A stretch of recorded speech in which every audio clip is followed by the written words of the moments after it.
I told you not to cause any problems. Stop disrupting the pace of those around you by doing unnecessary things. Before you go lecturing folks from other departments, why don't you start doing your job properly in the sales department? It's annoying for us when you keep acting like you're the new guy. I held back the words I wanted to say to my boss, who looked visibly frustrated. And then, you know what? I wouldn't mind firing you. It doesn't make a difference whether you're here or not. She said this as if it was a good idea, and I felt I had reached my limit. My name is Andrew. After graduating college, I worked at a food processing company.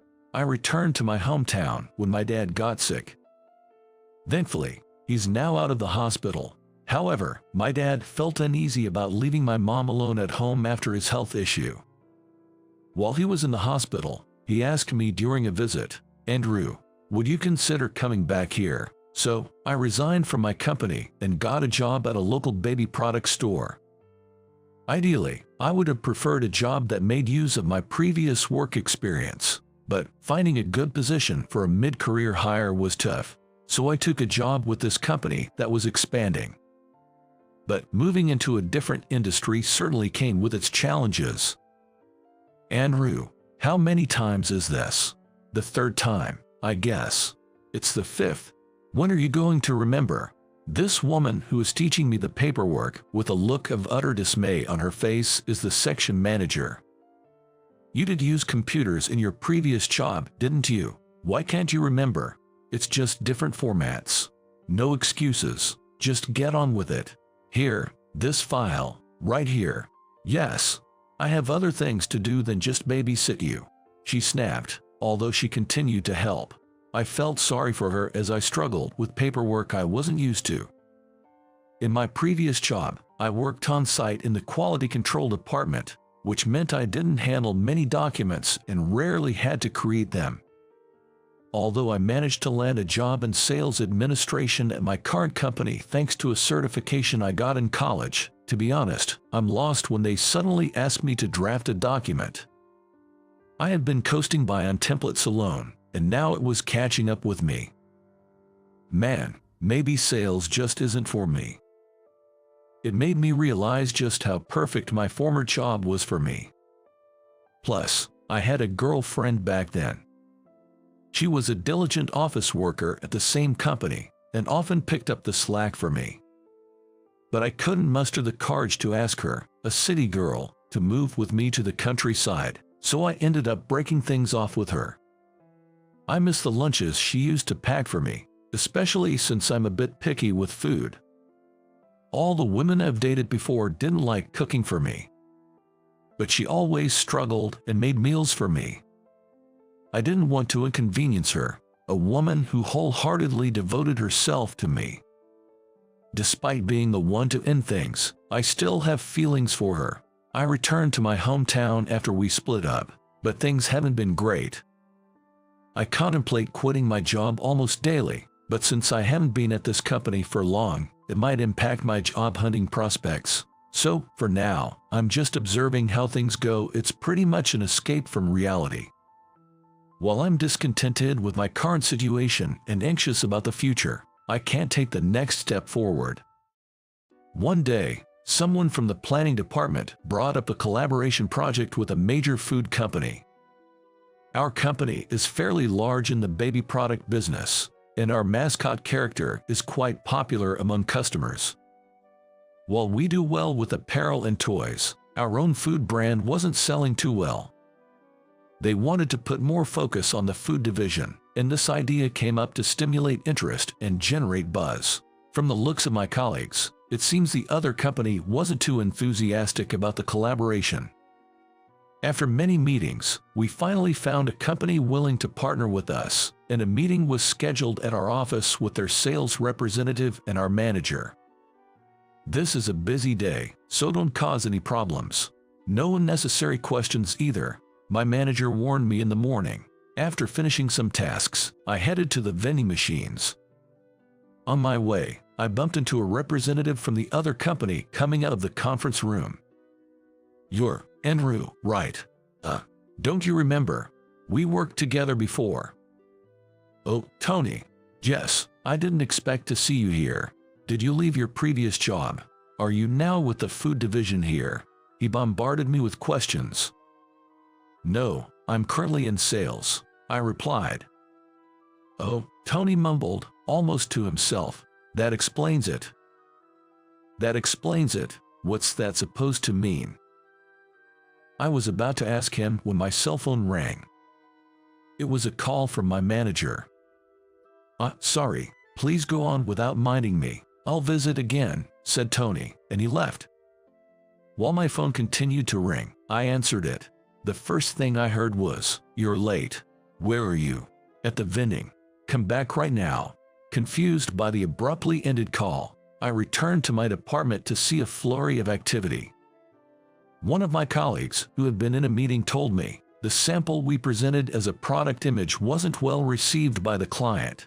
"We need a new one by the week after next. Our department and planning are all hands on deck for overtime. You're free, right?" The manager said, "Let Andrew handle the menial tasks." She handed me some documents to copy and went back to her tasks. Menial tasks, huh? Looking around, while the feedback seemed negative, everyone had a determined spirit, thinking, "We still have a chance. Next time." I felt isolated from the group. I may be a burden, but I want to help in some way. That's what I thought. So, I pulled out a notebook where I'd written some half-finished notes and decided to continue writing in it. It was a small thing, but consistency appeared to be key.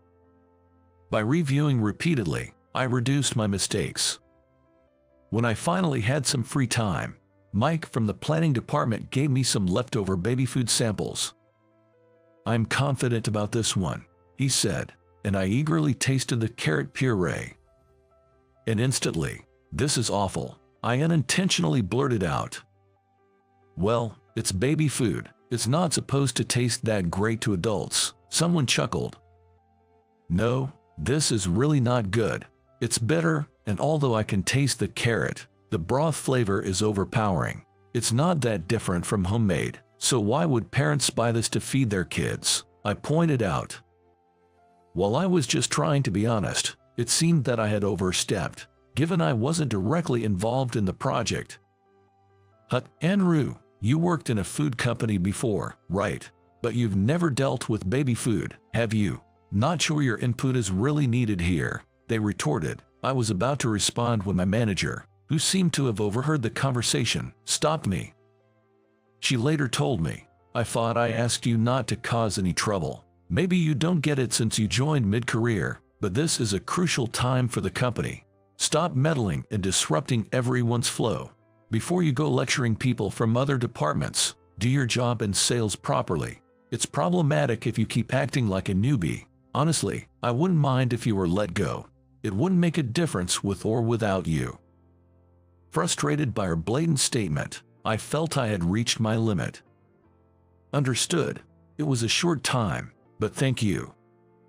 I bowed to my manager and went back to my desk to finish up. Even though my contribution might not have seemed significant, the notebook I had been diligently jotting work procedures into seemed pointless now. I ripped it up and left the company. On my way home, I called someone. "Hey, it's me." A few days after being fired, I received a call from my manager on my cell phone. What does she want now? So annoying. I considered ignoring it, but the person I was with encouraged me to answer. Hello, Andrew. Can you talk right now?" My manager's voice lacked its usual energy. Assuming we wouldn't have much to chat about, I replied, "Sure, go ahead." "Thanks. I'm sorry for what I said the other day. We didn't know you well enough, and both Mike and I shouldn't have said those things. We were just in a meeting with a client and the planning team. They had apparently presented the carrot paste I had severely criticized as a sample in the meeting." Then, Tony said something very similar to what I had mentioned. "Do you genuinely think this tastes good? It has a strong bitter taste, and the broth flavor overpowers the carrot. No matter how good the ingredients are, this won't do. You can't expect repeat customers. This is a joint business after all. We need you to think of a product that will sell more. And then, there's a guy named Andrew in sales. You should consider involving him. He used to work for our rival company and was in their quality control department. He's what's called a super taster, someone with more taste buds than average. He's not only gifted in taste but can also accurately recall and compare flavors. I strongly suggest involving him in this project. They decided to continue the meeting next time, with me in attendance. Apparently, it wasn't the right mood to say, Andrew was just fired a few days ago. Please come back. Without you, they won't agree to the main contract. You know our sales projection for this project, right? Food and merchandise combined, it's $5 million. The CEO even said, if this project fails, we'll withdraw from baby food production. So please, my manager pleaded. Ignoring her pleas, I told him, that's so. It's none of my business anymore since I've been fired. I wanted to thank you, manager, for giving me the chance to step away from such a narrow-minded workplace where we couldn't even exchange opinions between departments. Thanks to you, I've come to terms with my feelings. Good luck with the project. I hung up while she was still talking on the other end. Is everything okay now? Megan asked, while driving. The day I was fired, on an impulse, I called my ex-girlfriend, Megan. I had reached my limit. I just want to hear her voice. In that moment, the word patience did not exist in my vocabulary. Andrew, hearing Megan's voice for the first time in months, I felt deflated. Megan, I'm going to ask you something really selfish. Please, let's get back together. After a long silence, she responded, if you let me slap you twice, counting the one from when we broke up, then sure. Thanks to that, my face was swollen today.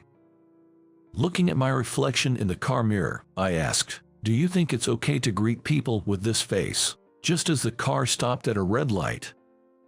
Considering it's our old place, you look so handsome that they might even feel sympathetic. It's just perfect.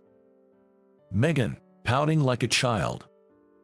She has always been my savior, forgiving me no matter how much I hurt her. Apparently, Andrew got fired. Megan had told my previous company. The HR manager contacted me right away, asking, would you like to come back? My replacement hadn't been decided yet, and the remaining team was struggling. Torn between decisions, my mother said, it's nice to know your dad and you are happy, but it's important to do what you love. I hope you do what you won't regret. With her words, I decided to rejoin. Still, I feel uneasy about living away from my parents, so I think I'll consult with them when buying a house. I need to earn a lot for that. Welcome back, isn't it too soon? My colleague Ken joked. But I, donning my pristine work uniform, felt it fit perfectly and replied, no, I think I realized it too late. That previous project did end up getting cancelled, and the company withdrew from baby food production. Meanwhile, my company ventured into baby food production. I attended the product development meetings as a representative of the quality control department. The environment in which opinions can be exchanged regardless of faction is a meaningful one, and the products that have been launched have been well received by consumers and are selling well, and there is already talk of increasing the variety of flavors and forms to suit different uses, such as travel-sized products. Watching children enjoy the food, I feel fulfilled. There are many foods I don't like, but I want everyone to taste something even I find delicious. Just realizing this made those few months' experiences invaluable to me.